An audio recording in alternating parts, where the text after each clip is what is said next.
Welcome back to another episode of Endurance Icons, where we sit down with individuals crushing it in the wide world of endurance sports. Just Mark here today. Jess couldn't make it, but I am pumped to have the solo stage today because we have an awesome guest here that I'm going to nerd out with hard on some exercise physiology today. So I got Phil Batterson joining me today. So he's an exercise physiologist, endurance coach, and one of my favorite new follows on Instagram at Critical02. So make sure you give him a follow there because he's got loads of great info on there. But super pumped to dive deep today with Phil. Welcome, Phil. How you doing today? Oh, great, Mark. Thanks for having me on. This is it's cool to be in the invite seat, for podcasts now. And you reached out to me after obviously nerding out on some of my Instagram stuff. So I'm really excited to dig deeper into that with your audience. Yeah, pumped for it. We haven't had enough of these nerdy deep dive podcasts, but I know our listeners are fiending for this stuff. Just knowing the members of my club, they love to dive into all the numbers and all the physiology. So I think there's going to be lots of good stuff today. Yep. Yeah, for sure. I mean, the reason why I got into all of my, academic background, doing my master's degree and my PhD, was because I just wanted to know more about, how my body was adapting to exercise and stuff. So this is perfect. So maybe you could start us off with a little bit of educational and athletic background for yourself, just to kind of paint the picture of who is Phil Batterson. Yeah. Unfortunately, we don't have that much time, but my athletic background really started when I was like, I don't know, junior high. I wrestled for a season, and then I got out into the track during spring, and I actually set some records, like, for my junior high, like in the mile and in the 2 mile. And that kind of ignited a passion for running, and something that I was like, oh, like I actually, when you get a glimpse of, oh, I could potentially be good at something, it really, I think, for a lot of people, drives us to want to try to get better. And then unfortunately, really kind of what happened is I had so much success at the junior high level, and not much support at the high school level, that I was kind of just a mediocre runner in high school and stuff until my senior year. My best friend was on another high school's team, and they would do like summer running club. And since the coach really couldn't be involved, I just went and I ran with them every single day. And I accumulated, like upwards like 400 or 500 miles that summer, and went from, a 5K that was anywhere from, I think like 17:20 was PR to 16:20. So I improved about an hour or a minute, of the course of 5K, just in the course of, one summer of training. And again, that kind of, ignited the fire. Oh my gosh, like there is potential there, for me to be good. I just got to put in the work. So then I stopped running because I wasn't good enough to go to run on the University of Michigan's cross country team, because they're just absolute beasts over there. But I did row on the rowing team for a year, and that was super fun. The coach took a really kind of like analytical, scientific approach to all of like the training we were doing. There were 70 guys on the team, but every single person knew exactly what paces they were supposed to be rowing every single day for how much time. And that was kind of my first introduction to this individualized training, that really good coaches do now. So I learned a lot there, but rowing just really wasn't my sport. I got a bad lower back and, other injuries and stuff. But then so after quitting rowing, I got convinced to do an Ironman. So this is in like 2012. I have a buddy who's like, oh, Phil, you used to run cross country. Like, you'll be a great Ironman athlete. Like, obviously, you're the 1-to-1. And so he convinced me to do an Ironman and completed it in 2012. It was the longest 12 and a half hours of my life. It was one of those things where I didn't have any and no knowledge of nutrition, like even hydration sort of stuff. Oh, just drink enough water, eat enough food, sort of deal. Train a lot. So no scientific impetus for this, because my background up until this point was mechanical engineering. And then got out of school, kind of doing the triathlon thing on and off, but wasn't really following, too much. And this kind of actually transitions me into my academic background. So I fell in love with the idea of trying to coach individuals. I've always been somebody who's like wants to connect with individuals on a, deeper basis, and, really get the most out of whatever they're bringing to the table on that day.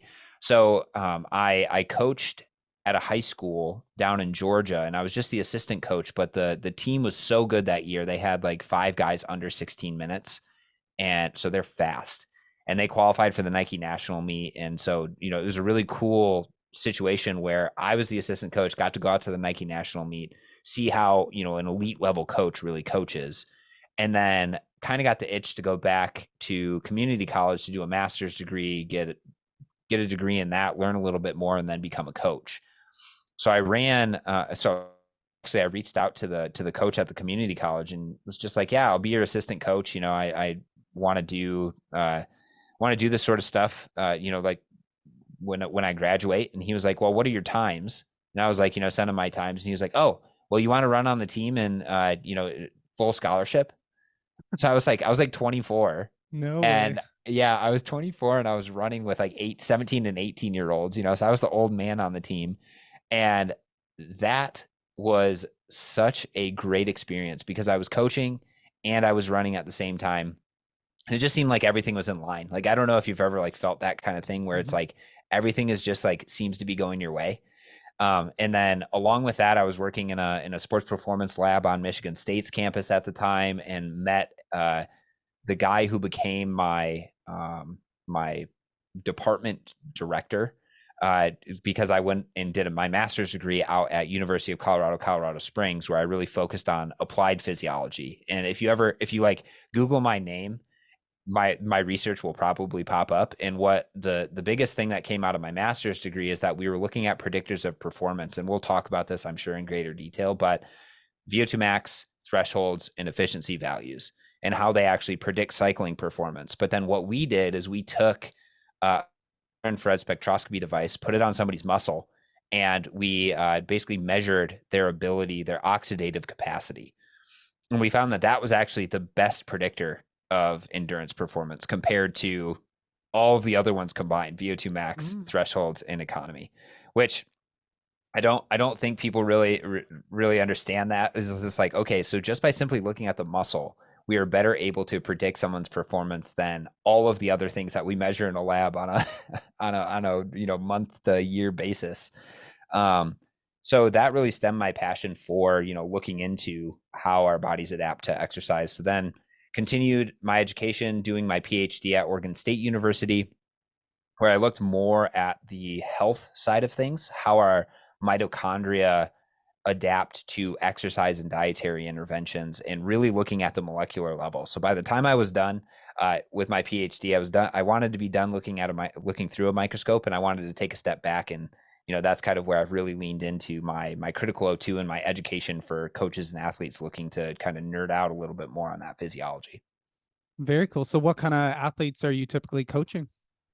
So I coach a wide variety of people. I have a rower actually up in Canada who we're trying to get him qualified for the Henley national race. His club is going, so he wants to get on the boat there. I used to train a long course, so an Ironman athlete.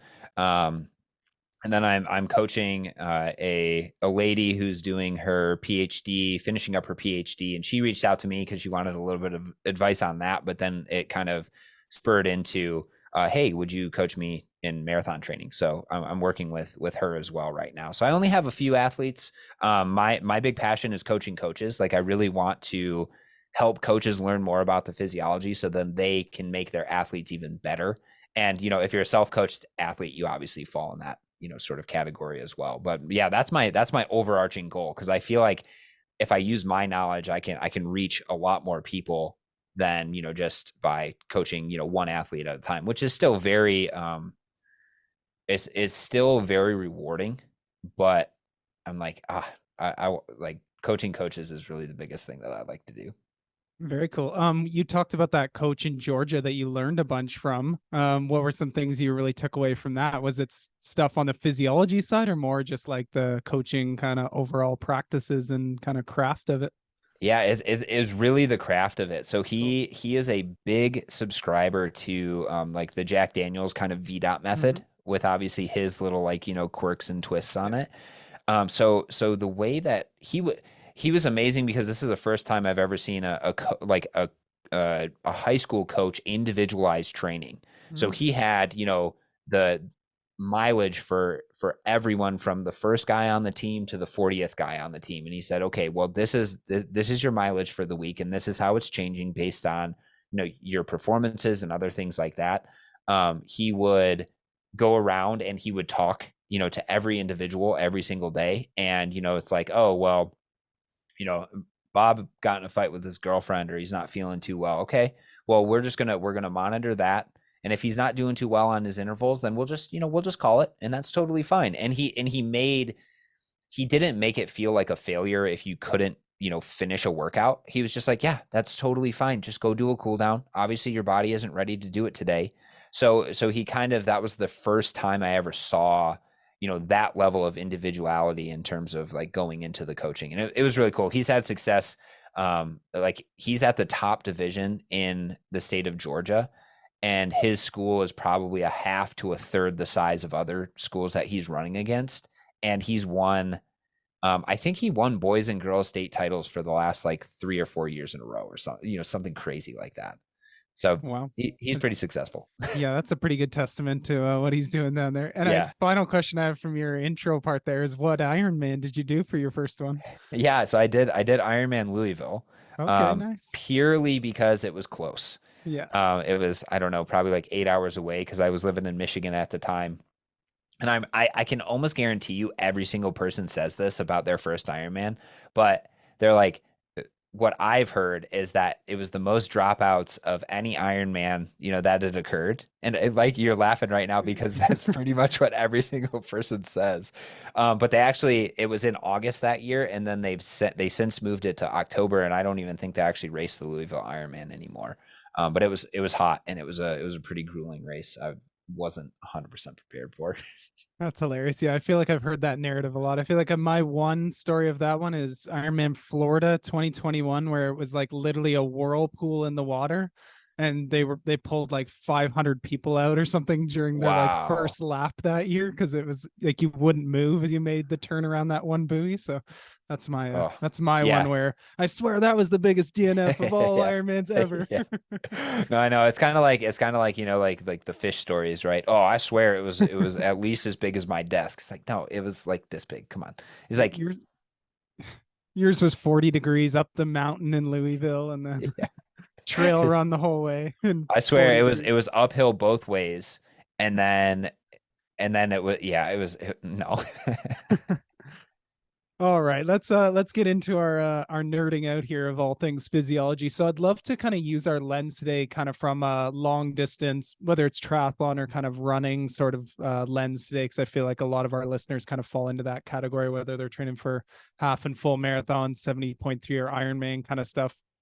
So I've seen this kind of on your Instagram before, but you've talked about kind of some of those main variables that affect endurance performance. Mhm. What are kind of those, and maybe the importance of them towards endurance performance? Yeah, so I kind of alluded to these a little bit in my introduction, but you have 3 main predictors of performance. You have your VO2 max, which is the maximal rate of oxygen consumption your body can manage at any given time during high intensity exercise.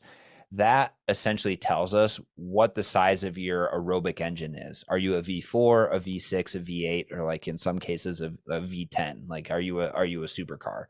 VO2 max is one of those variables that I think is highly sought after, or has a lot more understanding, just because it's one of those things where you compare it across everybody and all that sort of stuff. But in terms of the benefits on performance, or for especially for longer course athletes, I think it sets your like, there's a prerequisite. You have to have a high VO2 max if you want to be an elite level performer, but it's not that most important variable. Like, the highest VO2 max isn't generally going to be the person who's going to win, an Ironman race, for example, Mhm. right?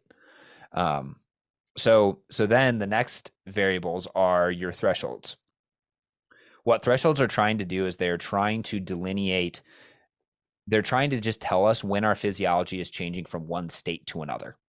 So generally speaking, there's 2 thresholds that will measure if you're doing any sort of physiology testing.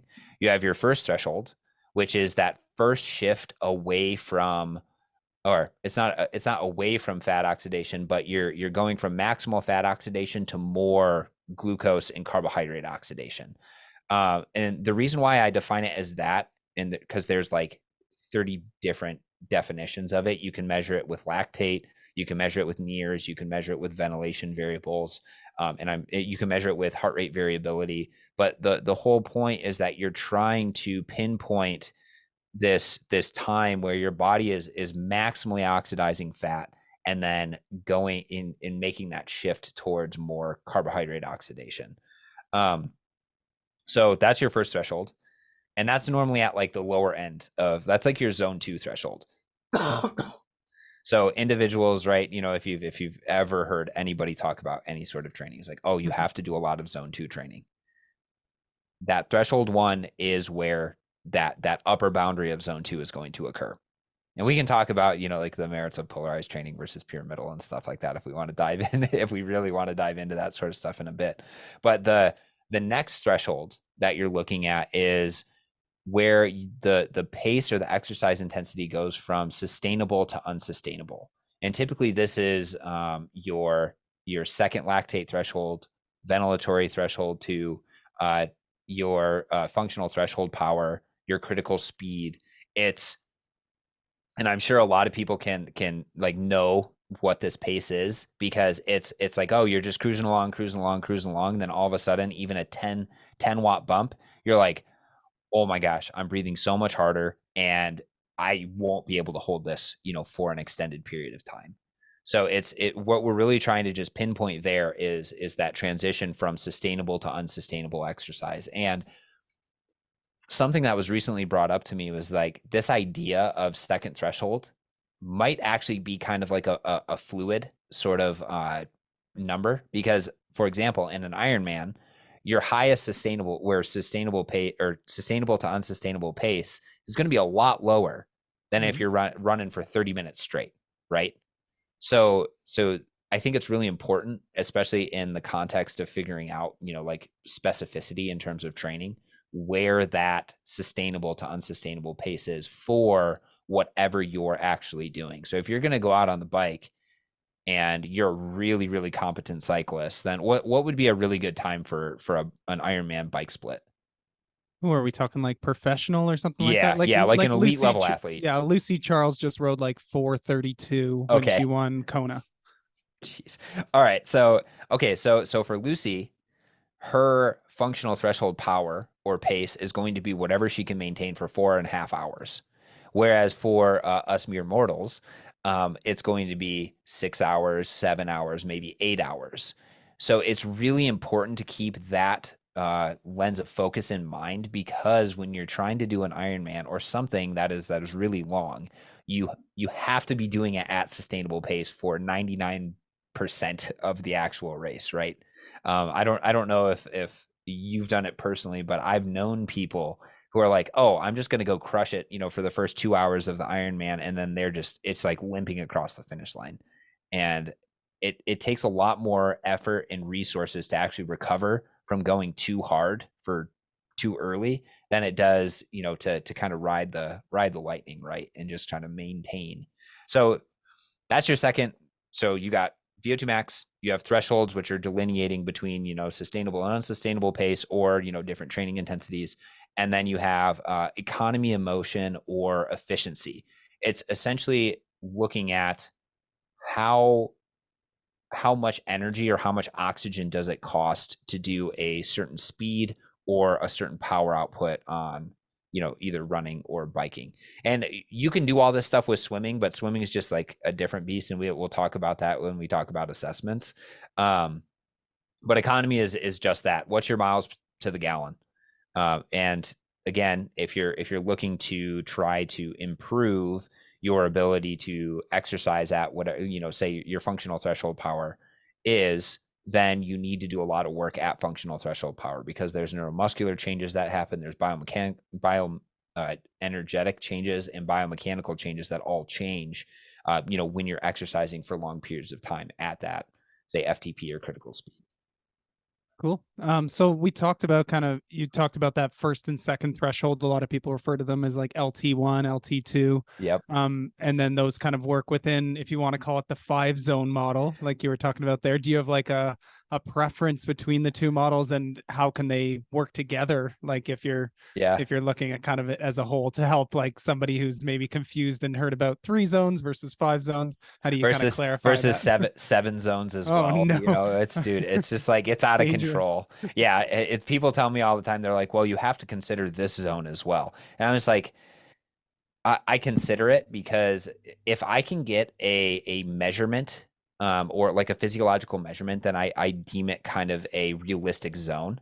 So from that perspective, I was thinking about this when you posed the question to me, is that the 3 zone model is actually very adequate for a lot of people, because in the lab we can measure first threshold, we can measure second threshold, and then we can even measure VO2 max. And if we think of VO2 max as a threshold, anything above that is going to be kind of your sprint capacity. Um, so from that perspective, I'm kind of changing the 3 zone model to a 4 zone model.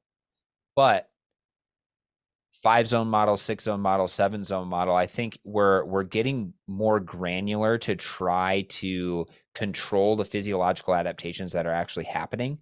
However, a lot of the times that granularity comes with an arbitrary choosing of, oh, well, recovery pace is probably 10 or 20% lower than your first threshold. Or, like, I don't even know. I don't even know what all the delineations are, but it's like, 5% above VO2 max is going to be this, or 10% below is going to be this. And I think all of that stuff is well and good. Like, there was a reason why these individuals came up with those in the past. But if you look at any literature, like research, you'll almost, I don't know if I've even seen anything else that's had anything other than a 3 zone model. Mhm. Because right now, how researchers classify intensity is by this thing called domains.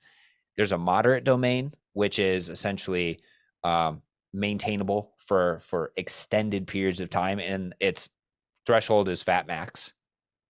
Then you have your, what is it, moderate, heavy. You have your heavy domain, which this probably won't make any sense to anybody who's not in the research field, but heavy domain, which is maintainable for, depending on what you're doing, from 30 to maybe 90 minutes. If you're closer to that fat max, then for maybe even like 4 hours or so. But there's a shift in physiology that is occurring where you're starting to rely more on carbohydrates. And then you have, your zone 3, which is really anything above that maximal lactate steady state, maximal metabolic steady state, the ability to reestablish physiological steady state. Anything above that is considered your severe zone, which means that if you hold this pace for,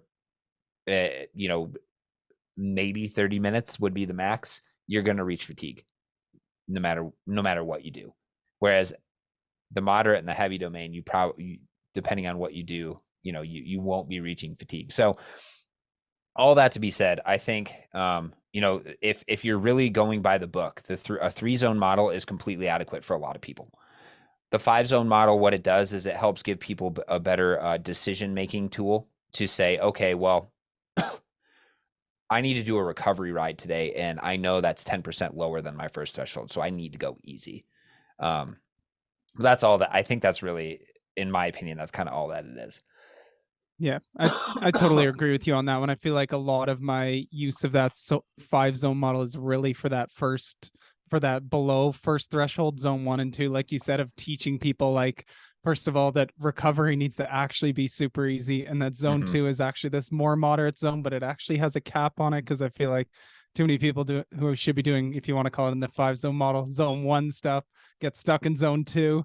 And then so many people are supposed to be doing zone 2 sort of work below that first threshold, or in that, like, especially newer athletes, like when you're Yeah. not that efficient or aerobically developed, you're just like zone, if you want to call it that middle Yeah, zone, and like dude, above LT1 right away. it gets so confusing so fast, because then you're like, Yeah. okay, now I have to specify what zone am I, or Yeah. what model am I in, and then so just because I think it's more accepted that there's this 5 zone model idea, I generally speak in that vernacular a little bit more, but I 100% agree. I think especially no, I think type A individuals have a tendency of kind of shifting, up a zone, right? And the whole point to training is to develop your physiology to then be able to race better. Doesn't Mhm. matter what your Strava warm up was. Like no, like you might care, your ego might care, but like at the end of the day, it's more important to put yourself in a physiological preferable zone than it is to just overdo it all the time, because this is where then we start to see people like overtrain or burn out, and then they don't or get injured, or are just not enjoying themselves, and that is no way to live. It's not fun. Yeah, it's the danger this time of year, especially we have a lot of like group workouts we do. So people this time of year are always doing that where they're like, oh, I can suddenly run with this group I usually couldn't run with. And you're like, well, that's because these people are actually running in a zone that is easy Yeah. and they're building their aerobic base Mhm. and getting metabolically efficient so that they can build upon this. And you're running two zones further than you should be. It's like, ah, come on, like trust in the process. But it's hard. You gotta, there's so many educational pieces that need to go in for people to understand that like this easy is actually worth it because you're going to build this amazing base that allows you to go to new heights versus being injured or overtrained. Ooh. Hmm. Yeah, I 100% agree with that. And I think I was just recording another podcast today, and what we were talking about is how in the beginning of the season, um, the use of physiological tracking for effort. You could use RPE as well, I guess, but using heart rate, for example, Mhm. is super, super useful, especially for individuals who have a tendency to go too hard. Because if you say, okay, we know what your zones are based on testing, your heart rate, so 130 is that's where mine is. 128 to 132 is generally like my uh zone 2 in a 5 zone model. Mhm. I say in the beginning of a season, absolutely you can't go over that. You're going to maintain that for an hour, and then people are like, yeah, but then it means I have to slow down my pace. Well, so be it. Your physiology is not ready for you to run that pace in the physiological zone that we are trying to elicit at this moment. Well said. I love that. You said it so succinctly. These are these points I'm hammering home all the time in this stuff. It's like you're not quite ready physiologically to do this. Yeah. If you trust in the process over time, you're going to be going so much faster at the Mhm. same heart rate, but you can't just skip the line. That's not how it works. You got to put in the time. But everybody thinks that they can by doing, Yeah. like that zone 3 work, right? I guess you Mhm. can call it like gray zone training, or black hole training, like really whatever, like kind of like a little bit negative kind of connotation you want to put to it, but it's a point where, and this is another thing that I want to iterate to people. So if we're okay, zoom back out, we're going to the 3 zone model. If you're exercising below, say, fat max, below that first threshold, the amount of fatigue that you're accumulating is generally pretty low, right? Mhm. We can think of it, it's kind of trickling up as you kind of get closer to that first threshold. But then when you make that shift from first threshold, to that middle zone, it's a steeper line. So by being in that steeper line, and then the benefits of training aren't quite as high. So you still get benefits, but you have much more fatigue accumulation. And then when you get to that third zone, it's just like exponential in terms of like the amount of fatigue that you're accumulating. And yes, there is reward, but only if you actually recover following that hard work. So, for individuals that I talk to who are like, oh, it's like I always do things, in like that middle area, that threshold area. I'm like, well, give it 2 weeks of doing like the super easy stuff, and we can talk about how you feel after that. It's like, oh, like, because most of the time what people realize is like, oh wow, I'm actually crushing my VO2 max work, Mhm. and eh, I'm not feeling super stressed, during my recovery and my easy work, because it truly is easy in recovering. So then that kind of frees your mind a little bit, allows you to, actually kind of recuperate from there. So that's something that I've been seeing a lot lately, and I've been telling people a lot, because I think it is important to slow it down on your easy days, so then you can actually absorb the harder training, because that the harder training is really where those big changes occur. Totally. So when we talk about kind of that periodization piece, what do you kind of subscribe to from a polarized versus pyramidal, or do you shift between the two? What does that look like in your training philosophy when we think of maybe a lens like we're talking about from long distance sort of athletes? Yeah, I think aggregate literature kind of supports this idea of a dynamic polarization model. And I hope I coined that term because I think that is I think that it's super important to shift uh, how your training distribution is throughout the year. And again, this is so a dynamic training model would really be what I would say. In the beginning of the season, you're going to be focused on developing physiology and building a base. I think generally coaches and everybody can agree on that, right? Your training needs to go from general to more specific. So if you are actually, and it's pretty much, and this is where the aggregate literature kind of supports this idea of polarized training, because when you look at elite level marathoners, elite level cyclists, all these people, all in all, their training follows generally a polarized model. But the rub is that when you start to actually get into competition, you need to be more specific because you have to prepare your body for the specific work that is required of you on race day. So if you're always doing a polarized model, unless you're like a mile runner, then a polarized model is going to fail you when you get to the race because you're not running an Ironman at VO2 max. You're only running 4 to 12 minutes at VO2 max. So unless you're like a pretty competent, 1500-meter runner or 2 miler, maybe a 5K runner, that would work. But I would say for me, what I would do is I would say, more polarized. And then it obviously depends on who the athlete is, how long they've been training, other things like that. And then, as we get closer to the race, we get more specific. And I can't take credit for this line of thinking because we were just talking about it an hour ago, but Jonah Rosner is another great applied physiologist on Instagram. If you want to follow, go give him a follow. He's awesome. He's been on my podcast a number of times, but the way that he coaches individuals, he says it's like a funnel. So you go from, this polarized training where your easy days are super, super, super easy. Your hard days are pretty hard. You're doing maybe VO2 max stuff, maybe sprint work, maybe other things like that. But then as you start to get closer to a half Ironman, that that zone 2 training is going to bump up closer to where that Ironman pace is going to be. That high intensity work is going to bump down lower, but it's still going to be a little bit above Ironman pace, with the idea that you're kind of funneling it down or sharpening that sword so that by the time you get to race day, you're going to be as efficient as you possibly can be because you've put so much time and effort into almost at Ironman race pace. And your VO2 max might go down a little bit, but that's okay because your second threshold is going to be pretty darn high. Your first threshold is going to be as high as we can make it.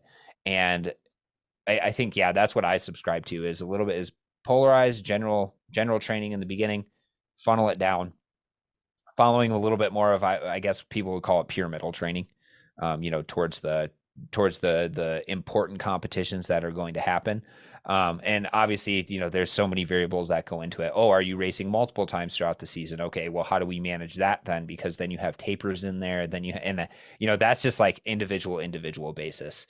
And I'm sure you've had nightmares sometimes of like, oh, this person wants to race 6 times. So how do we actually keep them as high a fitness level as we possibly can, while also, like being as sport specific as possible, throughout the entire season. Yeah, my nightmare is the athlete that's like, hey, I just signed up for 5 70.3s next year and they're all 6 weeks apart. It's like, well, we're gonna probably peak at the first one and then you're not gonna improve your fitness at all for the rest Yeah. of the year because it's taper, recover, 2 weeks of training, and then it's do it again. So Yep. it Yeah. happens. That's actually another episode we recorded, is how to set up your racing season and everything like that. So look forward to that for everybody who's on the or who's listening to this podcast, because we go over that, and it's essentially what it comes down to is like, you might need to stop racing as much if you really want to get the most out of yourself every year.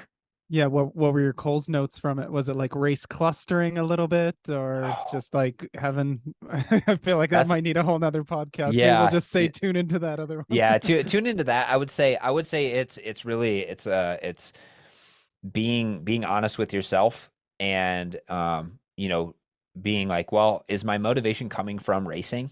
Because if your motivation is only coming from racing, then maybe you need to change how you approach the process a little bit more. And then being very deliberate with what you actually choose. Obviously, with like a professional triathlete or something, that's going to be different than an age grouper, but it's one of those things where it's like, is what's most important to you? Is it just racing? Then yes, we can give up some fitness, we can do those sort of things. But if you're really in pursuit of your best effort, then maybe even reducing, your racing to like 2 times a year, like a half and then a full. That's kind of how I would approach it, because then you kind of have, okay, where's the check mark for the half? You can build up to it. You can kind of, be pretty quick, and then you can, really kind of start to accumulate, a lot of volume and everything going into that full. Um, what about you? Like, do you ever like try to talk people off the ledge?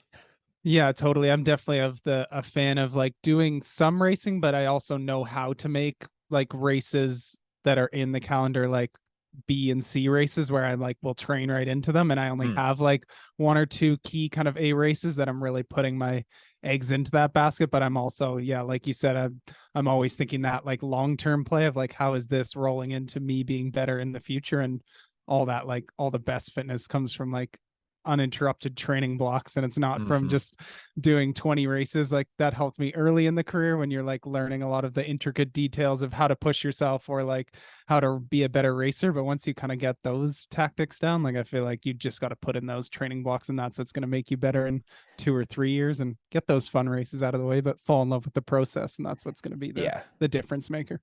Yeah, I 100% agree. I heard one of the coaches who coached me during my junior college running. He was telling me, he was like, yeah, when you look back at like like the Grant Fishers and all of these really really successful runners, because he's in the running world. He says, he's like, yeah, they say, oh well, I had 2 years of consistent training, and that's how I got my breakthrough.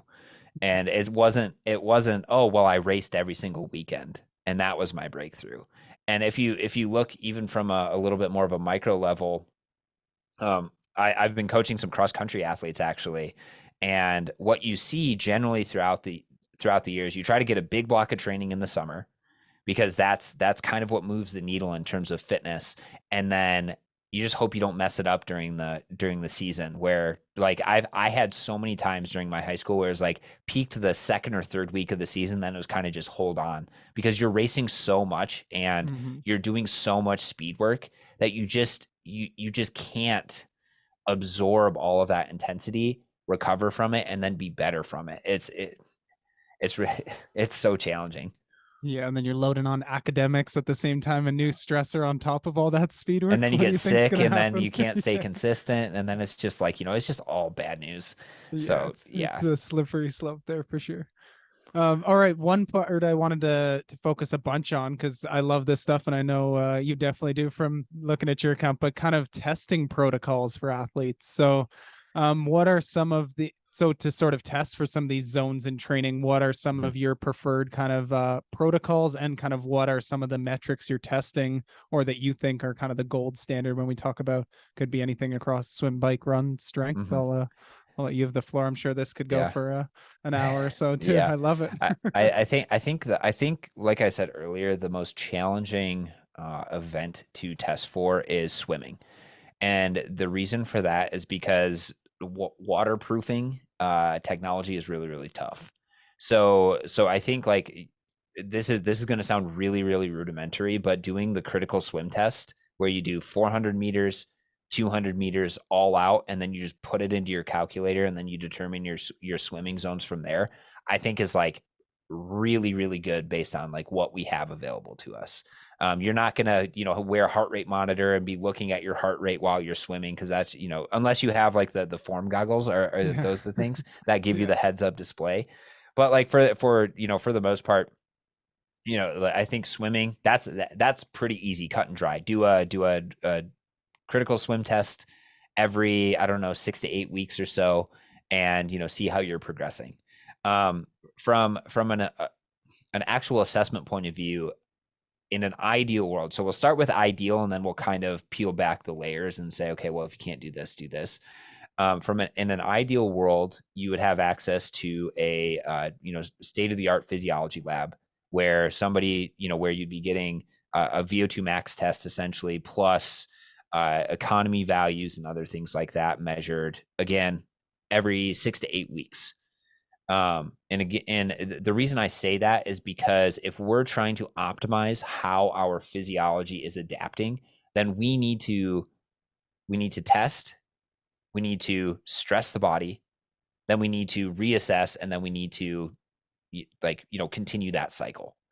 And if we're not doing, I see a lot of people, they're like, oh, well, went and I did a physiology test at the beginning of the year, and then they don't do one for another year. And you're like, okay, well, what were you doing in between there? Because your body is changing during the entire season. Like your zone 2 might be fluctuating up 30 watts depending on your fitness, or even going down 30 watts, if you're making that transition from indoor cycling to outdoor cycling, right? And you're not just hitting the erg mode, constantly for an hour.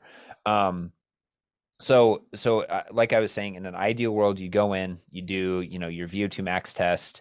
And if I were administering the test, you'll see people, they'll give like a VO2 max ramp test where it's like either a 1 minute step or like a pretty steep, like 30 seconds every one, or 30 watts every 1 minute.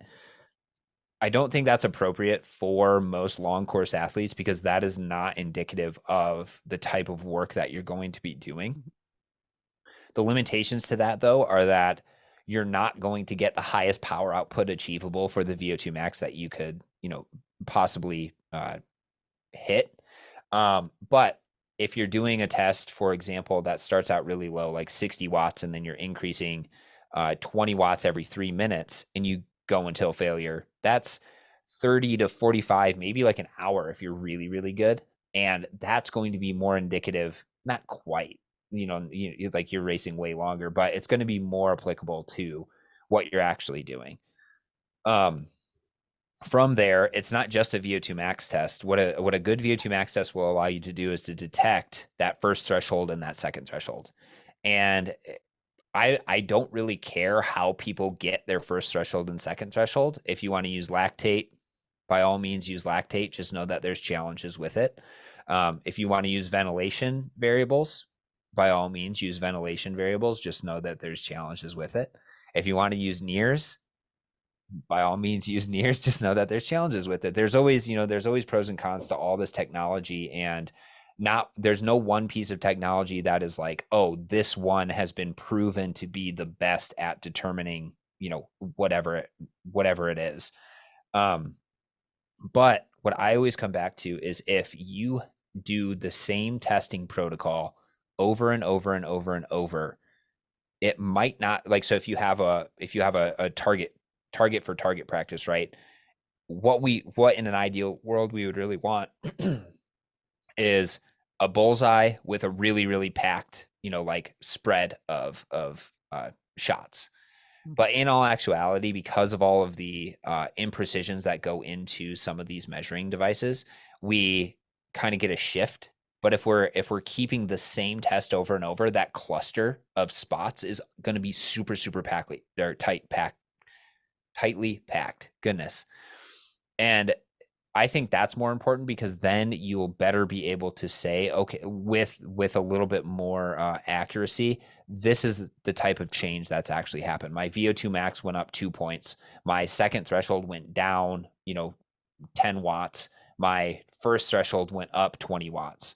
And then what you can do from there is you can say, okay, well, we just described, the 3-zone model. And if you wanted to, the 5-zone model, you can extend it out, and you can say, okay, well, I was doing a lot of work at that first threshold, for that block of time. My VO2 max went up slightly, and then my second threshold actually came down. So maybe I need to focus a little bit more on my second threshold. And then exactly what that intensity is to be able to focus on.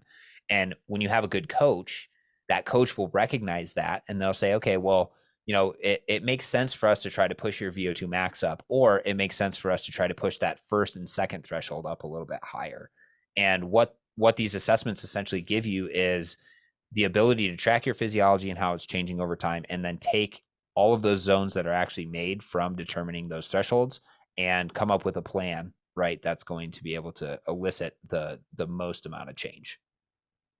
Very cool. I want to learn more about how the Moxie works because it's something I've been researching a little bit more, but I figured I'd go right to the source here. I know you've worked with them for a while, so I'd love to know how that works and how an athlete can kind of put that into their protocol. Yeah. So the Moxie monitor is a near infrared spectroscopy device, which is NIRS, or NIRS is how you'll hear it. And essentially what it does is it shines red light into your muscle. And then based on how much red light comes back, because light actually travels in like arcs and stuff, it can determine how much oxygen is bound to your red blood cells that are underneath that sensor. And from there, what it can do is it can actually tell you how that oxygen binding of the red blood cells is changing in real time. And without giving you my entire dissertation, um, oxygen is extremely important. We breathe it in, and eventually where it's used is at our muscle within the mitochondria. It's used to create energy, and that energy is then used to contract your muscles to then either, propel you on the bike, propel you running or swimming, whatever it is. So by monitoring that change, that balance in oxygen delivery and consumption, what we can do is we can start to get an idea of what the local tissue environment is actually experiencing, from an oxygen perspective. And what's really interesting is I think a lot of people in the training field really respect the use of lactate. They're like, oh, well, I can use lactate to measure my first threshold, measure my second threshold. I actually was fortunate enough to be able to publish a paper that actually showed that changes in muscle oxygenation are essentially happening at the same time that changes in lactate are occurring. And if anyone's interested in that and wants to know more, shoot me a DM and we can go into real big details about that, and I can send you the paper as well to read. But essentially, what we're trying to do is we're just trying to measure the local tissue state. How is oxygen changing? And Moxie can do that for us. And what it does is it spits out a number from 0 to 100%, and then you can watch that number change. For example, I was doing a sprint test yesterday, and my Moxie, or my SMO2, skeletal muscle oxygenation percentage, started at I think about 80%, and by the time I was done, it was at 5%. And you might be wondering, okay, wait a minute, I thought sprints were anaerobic, they didn't require oxygen. Oxygen is being used at all times. It's just the dominating bioenergetic source is derived from non-aerobic sources. So you don't need oxygen to derive that energy, but that oxygen is being consumed because it has to actually refill the bank on your non-aerobic sources, your phosphocreatine, your glycolysis and stuff like that. So it's always being used at all times. So even during sprint work, we can still use skeletal muscle oxygenation and get an idea of what the demands of the tissue actually are. So that was a long-winded introduction to what NIRS actually is, but something that I've actually been working really, really hard on with Moxie is coming up with remote physiology testing. Because one of the things, I don't, if anyone out there has actually looked up like, oh, I want to go into a lab and I want to, do this physiology testing that like I said, was optimal. The problem is it's not optimal on your wallet. It costs, anywhere from $300 to $500, depending on what you're going to do.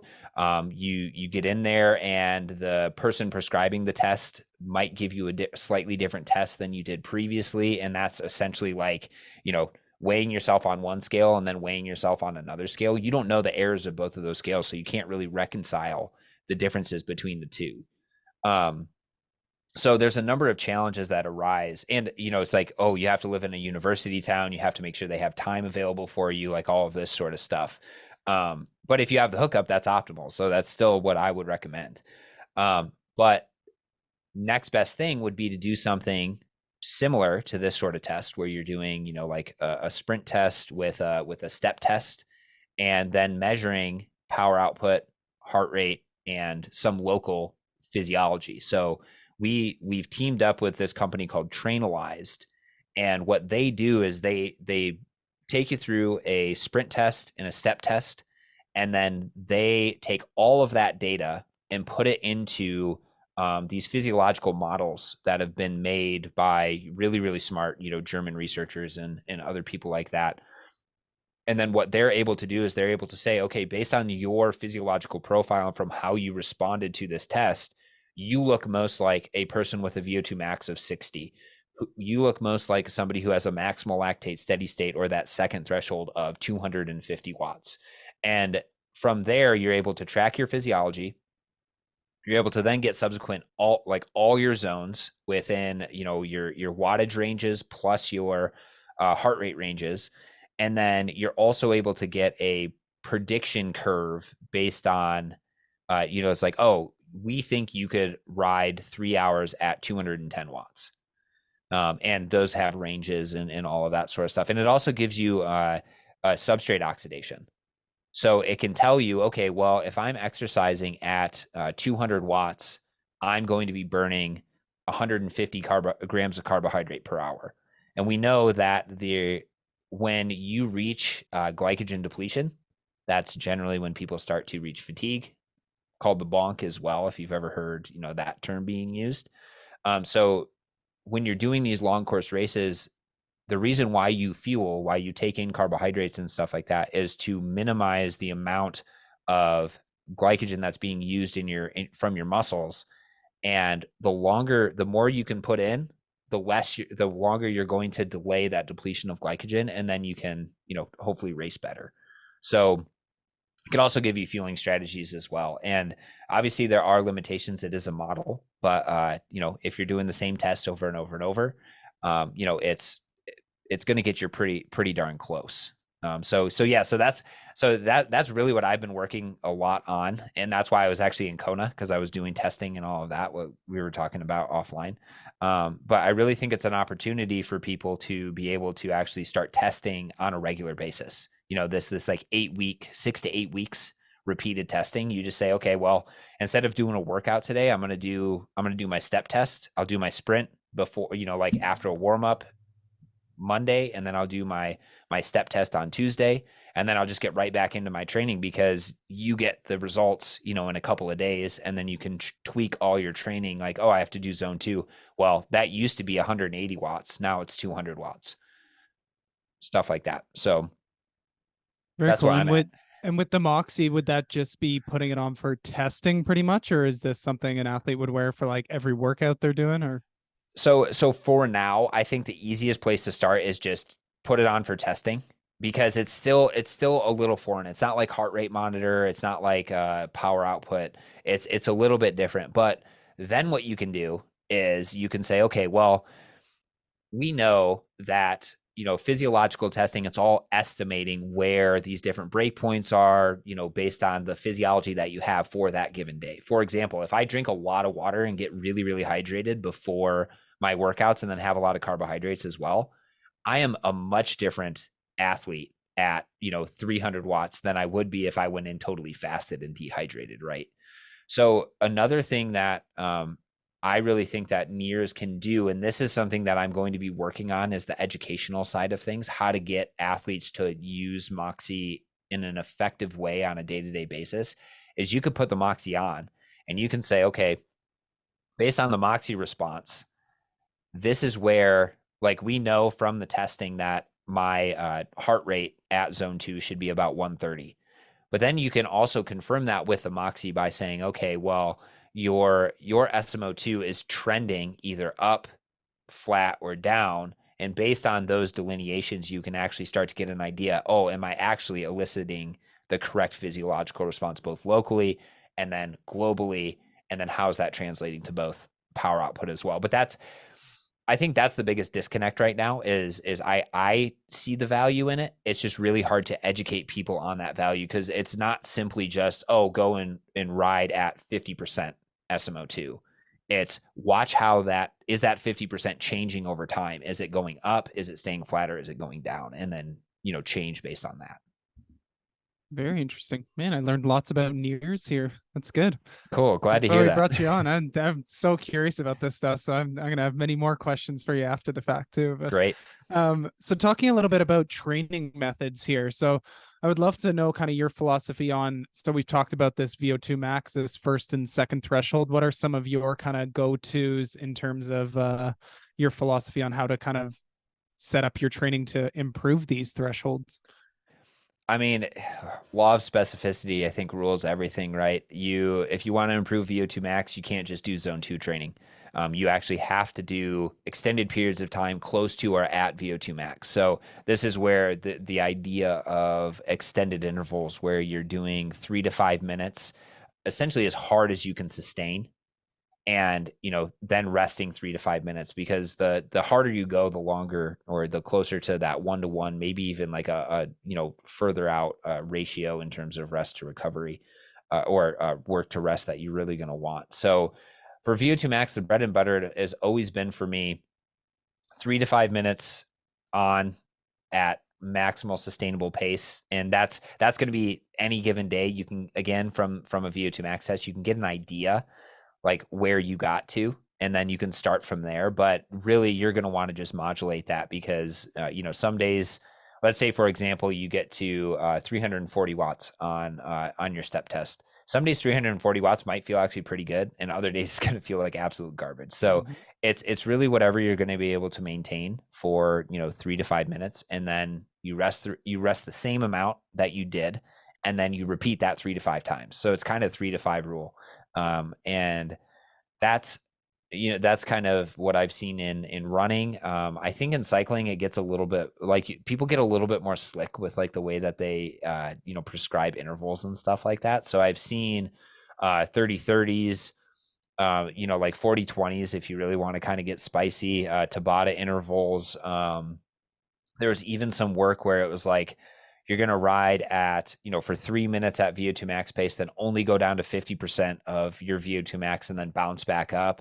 When I say rest, I mean like complete rest. Like you're just like walking around the track, or you're just like ghost cycling, or even just like sitting still. There's actually some compelling evidence to show that not doing any work in those work recovery things actually maintains the power output and the quality of those high intensity intervals. So yeah, that's how I would approach, improving VO2 max. You really just have to try to get as specific as possible and stay as much time, at VO2 max as you possibly can, because that's what really is going to be the stimulus for improvement. Same thing with like threshold work.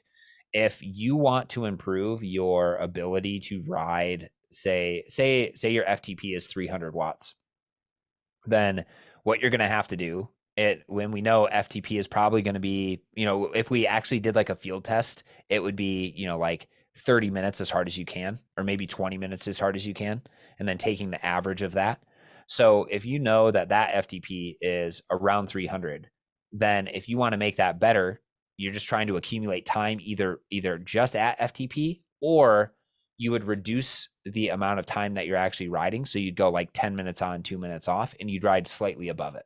So you'd do, 310 watts for 10 minutes on, 2 minutes off, or 8 minutes on, 2 minutes off. There's so many different iterations and ways to do it. But the big thing is, you're trying to accumulate time under tension. And that's the same thing with strength training. It's funny. Yeah. So I mean, I hope that doesn't, like, sound like a cop out or anything like that. There's No. there's no secret sauce or anything to improving it. It's just, if you want to improve fat max, ride at fat max, ride at that zone 2 for extended periods of time, right? And I think generally, right, you need to dial in the intensity and the volume and the intensity appropriately. And if you're doing zone 2 work, I think it's been shown that the most effective is 45 to 90 minutes is kind of where you would want to be. If you're doing like a long workout and other things like that, then you can obviously extend that 90 minutes out longer, but you just want to make sure it's at least 45 minutes. But anything is still better than nothing. So yeah, so it's fairly straightforward and fairly simple in my mind's eye. If you're trying to improve one thing over the other, then you're going to want to focus on that a little bit more. Obviously, with the higher intensity stuff, you're you're a bit limited on your ability for your body to actually recover. There's some studies that show it's called block periodization. You've heard about that? You're Yep. smiling a little bit. Have you ever done it? A little bit of it. Yeah, it's It's friggin' hard. it's brutal because people are like, oh, well, the optimal way to improve your VO2 max is to do block periodization of VO2 max workouts. And for those of you who don't know what it is, block periodization is doing a VO2 max workout every other day for, I think like 2 weeks is probably maximally sustainable, but sometimes these studies do like 4 weeks. And I'm just like, how did anybody get through that? Like Yeah. that sounds so miserable. Um, with the idea that, you're just you're applying such a high stress that your body is essentially forced to adapt. So you might actually get depressions in that power output, over the course of like 2 or 3 weeks. But as soon as you rest, do it like a slight taper, bounce back. VO2 max is higher, power output is higher, and those sort of things. But it is definitely not something that you should just go and be like, I'm going to do a block periodization with VO2 max. Like it's brutal, and if you're not actually recovering enough, then you can really dig yourself a huge hole. So that's my caveat with that. It's like it's possible, but it's not sustainable. Yeah, exactly. I definitely use it a little more sparingly. It might be a block periodization, but a little sprinkled a little further over some more weeks versus Yeah, murdering people in those 2 weeks. yeah. But yeah, especially with the VO2 max stuff, it is just like so intense and so tough to recover from, especially with people with crazy jobs and kids and stuff like that. Like you just don't absorb that work. Mm-mm. Nope. And then you're just spinning your wheels. You're like, oh, cool. Yeah, you did 4 VO2 max workouts in the course of a week and a half, but are you better for it? But that's Debatable. also that's also what that's why you need a good coach, because a good coach will be like, yeah, like nothing's moving the needle. So maybe in that situation, block periodization is appropriate, right? But I think for most people, it's probably not. Yeah, yeah, and definitely knowing the demands of what that person's life is. If they can go have a bunch of naps over those 2 weeks and they don't Yeah, have a job or something, like, hey, let's try a more yeah, extreme do it. protocol on them. Oh man, work needs appropriate recovery, that's for sure. Yes, yeah, that's for Um, sure. cool. I'd love to jump a little bit to that kind of final piece we haven't talked a bunch about, which is kind of the economy side of things. So, what are some ways, in your opinion, of how athletes can kind of be working on some of that running, swimming, cycling economy Mhm. to improve that? Yeah, I think one of the biggest things is if you've never done it before, get a coach who knows how to teach proper swim form, get a coach that knows how to teach proper running form, get somebody who can, do a gait analysis on you, and then try to implement those into your training, because that's going, like, just moving better is going to be less waste of energy. Especially if you're doing a half Ironman or an Ironman, you're out there for 4 to 8 hours, or 8 to 12 hours, 8 to 16 hours. That's a long day. And if every single step you're bleeding a little bit of energy, it's just going to compound over time, and it's just not going to be good. Um, Getting a good bike fit, I think that's super important for, just like moving well. And, finding, that happy medium between aero position and upright, that's going to give you the most power output, but not waste a ton of energy. So those are little things that you can do. Then the next thing is practice. Practice at the paces that you're going to be racing, because when you're practicing at the paces you're going to be racing, your body is going to figure out ways to become more efficient at running, by getting that experience. And then the final thing is do some heavy strength training, do some power work, do some strength training. And one of the questions you posed to me before this was, where do you see people getting things wrong? And I think one of the big things that stood out to me was um, doing strength training like you would endurance training. I think that is a big thing that a lot of endurance runners or endurance athletes get wrong. Um, you're already doing thousands of steps. You don't need to go into the gym and do 300 donkey kicks to tone your butt. Like, you don't have to do that. What you need to do is you need to introduce a stimulus that is going to be so different than what you're already doing in your everyday training that it actually prompts better adaptations. And this is where, obviously, with good form and being safe, learning how to lift properly first, where doing things like super heavy squats, like 5x5 squats, 3x5 squats, like other things like that. Doing deadlifts. Deadlifts are super nice. Actually, I think my favorite, at least running or like translational movement, is hex bar deadlift.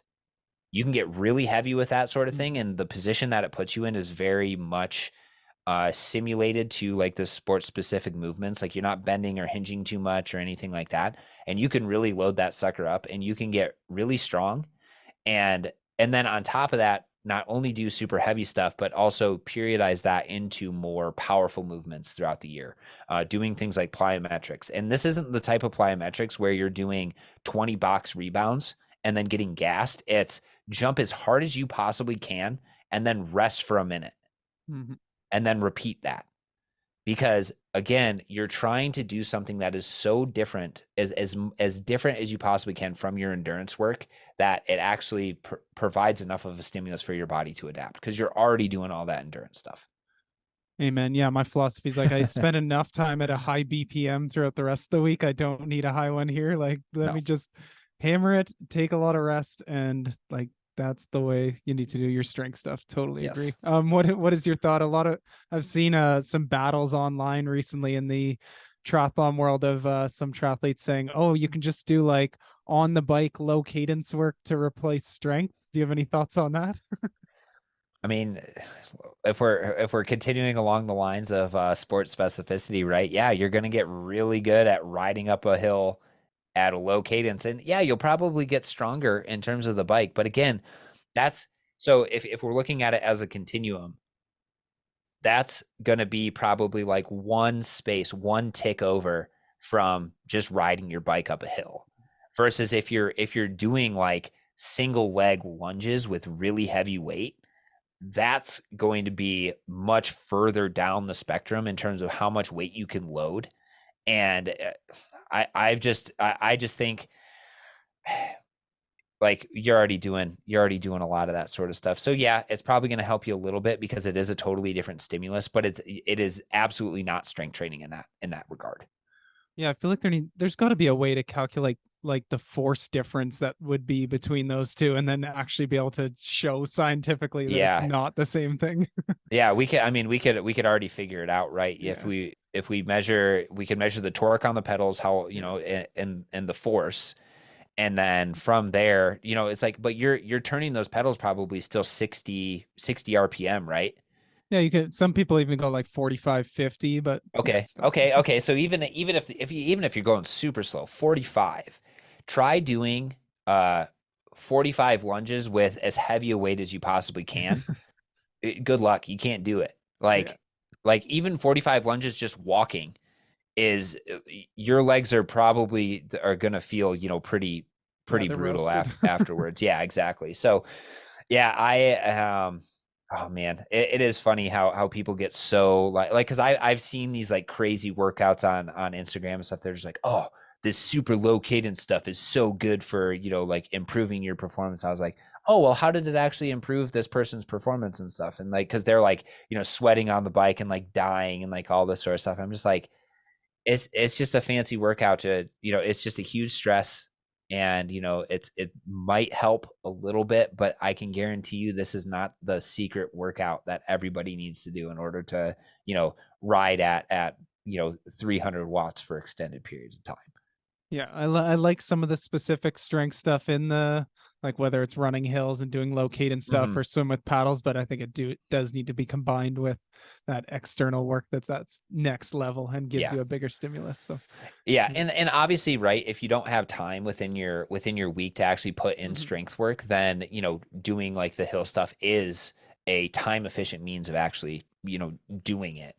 Um, but just know that the purpose of strength work is to, help your body. It actually like helps your body become more efficient at, applying the load or and the energy. So, for example, if you can squat 400 pounds and say every step that you run requires 50 pounds. Actually, let's start lower. If you can only squat 200 pounds and every step that you take requires, 50 pounds to run, that's a quarter. That's 25% of your maximal power output.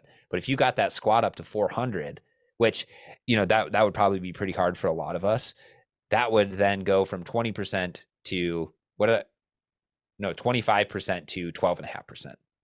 They're trying to don't ever do math live. That's something I heard somewhere else. It's just like, because if you get it wrong, then everyone's going to be mad at you. But I think I got it right.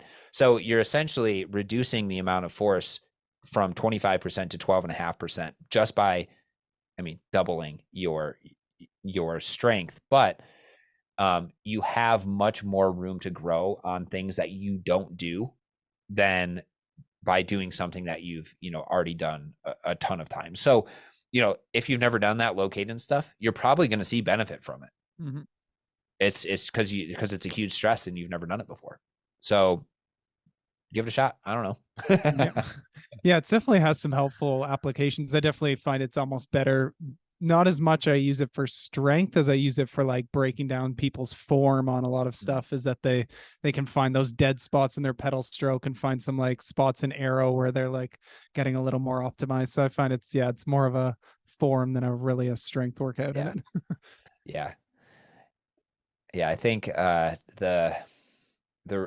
exactly like you were saying is like, everyone says, oh, it's for the benefit of of that. But also I would challenge, like, in what world are you going to be riding at 45 cadence? Like, you've done something really wrong, unless you're me and you go up way too steep of a hill and don't have proper, shifting. Then, it's like you've done something really wrong if you're down to 45 cadence in the middle of an Ironman or something like that. You're like, oh no. Like, You probably forgot to charge your DI2 electronic shifting. yeah, that would be awful. If you had to do 45 cadence, oh my gosh. It's happened to people for sure. Yeah, charge your pedals, everyone. Yep. Or charge your gears. All right, I think we'll wrap it up there in terms of content for today. We're definitely gonna have you back for many more in-depth combos on stuff, because I know people are gonna love this. But we'll wrap it up there so people can digest it there. But we always want to finish off with kind of our main questions here. We're called endurance icons, so we always like to ask our guests, who is your endurance icon and why? Yeah, so I have a number of them, and I think I'll start with Steve Magnus.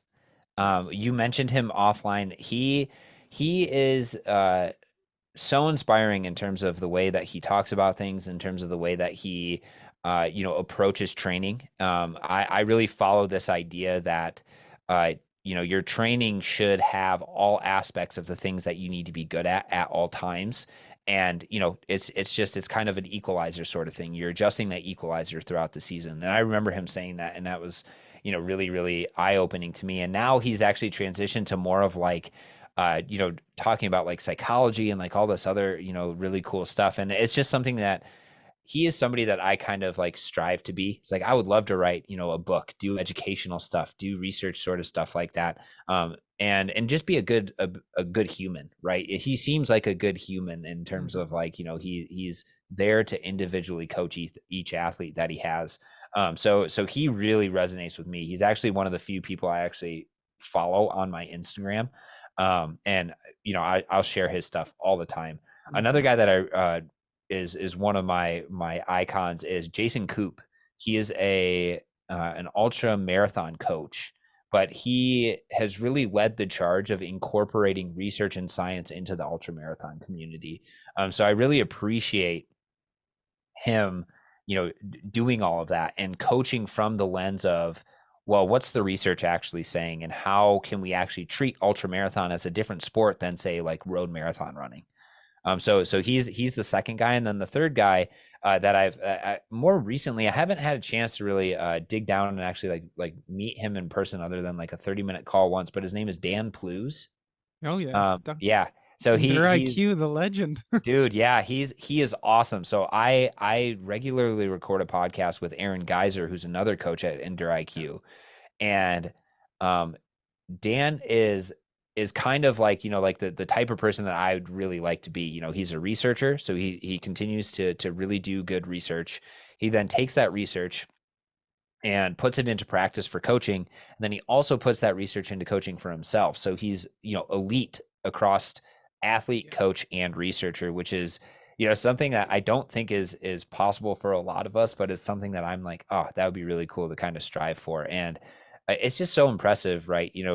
The ability to balance all that stuff as well. And granted, I don't know his, personal life or anything, but it seems like if you're having successes and all of that, you got to have a balance. So yeah, so those are my three. I'm sure there's a lot more because there's always people that I'm looking up to, but those are my guys right now. I'm gonna have to look up Jason in the middle there, but yeah, Magnus and Dan Plews are two of my go-tos as well. So great choices there. Dan Plews just went sub 8 in an Ironman I as an know. age grouper recently. Yeah. That guy's definitely a pro. No, he certainly is. And Yeah. I was talking to Aaron. I was like, why the heck is Dan not a pro? And he was like, well, he was doing his research and doing coaching and other things like that. And I'm just like, because that is so impressive. Like 7:48, I believe, or Yeah, I think he went something. just like 7:56, something Oh, ridiculous. it Like, was. yeah, Oh, he it was. ran 2:48, which was Yeah, insane. yeah. It's crazy every time. And he held the age group, or he holds the age group record, I think, in Kona as Yeah. well, right? Yeah, he still has So it. yeah, he's a beast. Yeah, no kidding. And does it like all on like barely any carbs. What an animal. I know. That's 25 grams on that run. I was like, oh my goodness, what he must be that is so metabolically efficient. It is that insane. he is just so fat, like so metabolically fat adapted. That is just Yeah. like, and that is something that I go back and forth because a lot of the research points towards higher carbohydrate Mm-hmm. yields, better performance, but for some people, and I'm sure it's much more than just like, oh, I go low carb all the time, Yeah. right? It's it, for some people it just really really works, and it just takes so long, to actually get yourself to that point. And I think it really would really lend itself well to kind of like the full Ironman distance, just Mm-hmm. because the intensity is a lot lower. And you see that a little bit with ultra marathon as well. It's like, there's some athletes who, can do really, really well and be competitive on lower carbohydrate, but they're certainly taking in some amount of carbohydrate, during their Yeah. races and all that. I wonder how the ultra marathoners feel about science coming into their fold there. I know they like to Uh, be a little pure and stay away from the I've science. So yeah, well, yeah, and that's where Jason Coop, I think, is yeah. like really done a good job. He has a book that I'm actually like going through right now. It's called Training Essentials for Oh, Ultra cool. Running, and it talks about all the bioenergetic systems, but then Oh, how ultra running is a different sport, and because you have different demands and all of that, and it really is interesting. And there's more and more research that's actually coming out now that's looking at carbohydrate intake during ultra marathons, and what are the predictors of ultra marathons, from a psychological and a physiological perspective. And it's really interesting because it is a relatively new sport comparatively, and I do think there's still those purists out there that are just like, oh, just let me go run in the woods for a little while, and then drink my beer afterwards, because that's kind of like how I was like introduced to the sport and everything. But I think by introducing the science and the people that are going to be interested or open to that science, they're going to make, you know, leaps and bounds mhm. ahead of those people who are just like, yeah, I just go out and run every single day, because we know that you need to do the low end stuff, you need to do the high end stuff, and that doesn't really seem to change, based on who you are as an endurance athlete. Like you do need to get more specific as the season gets closer, but yeah, it will be interesting to see how that develops. It's the same thing with CrossFit. CrossFit doesn't like science in their sport, and then people like start taking carbohydrates and doing other things like that, and they're like, oh my gosh, this guy won 5 world championships, and then they're like, we have to copy him. You're like, dude, it's Yeah. like those are all like principles that have been around for 40 years in the endurance community, and you're just figuring it out. But I digress. Yeah, we'll save that one for another episode. Yeah. Awesome. So final pieces, what are the best ways for people to follow your journey, whether it's your new podcast or my new favorite Instagram channel there? What's the best Yeah. way for people to follow along? Yeah, so pretty much all of the information that I have and I share is on Instagram and starts from Instagram. So that would be the best place to start. I'm at Critical02 on Instagram. And I'll share like when a podcast episode is released, other things like that. If YouTube is more of your shtick, I also have a YouTube channel where I'm trying to develop a little bit more of that long form content. So I post all the podcast videos and all of that sort of stuff there as well. And yeah, if you have any questions or anything like that, it's literally every single person who follows me, I always say thank you for the follow and what questions do you have about physiology? And that opens up awesome question or awesome, conversations like I have had with Mark, and now, Mark on the podcast, or, being on the podcast with Mark and stuff like that. So don't be a stranger. It's literally what I designed my Instagram to be, is to, help educate people in a non-judgmental environment, and just help answer any and all questions that you have about exercise physiology. So that's my mission. Awesome. And what's your new podcast called? The new podcast is called the Critical Oxygen Podcast. Nice. You can find it on Spotify, Apple, and I'll be expanding to the other, like platforms and stuff like that. But I'm starting there, and then we'll expand out. Amazing. Well, thanks so much for taking an hour plus of time here to dive into all things endurance physiology. It's been awesome, and I'd love to have you back in the future to dive into many more topics. So thanks a lot, Phil. Of course. Thanks, Mark. Wow. How great was that? I always learn so much from these endurance icons. If you enjoyed the podcast as well, please consider liking us across social media, subscribing to us on YouTube, or giving us a 5-star rating on wherever you listen to your podcasts. We appreciate you and your support so much. We wish you happy training, and we'll see you back next week.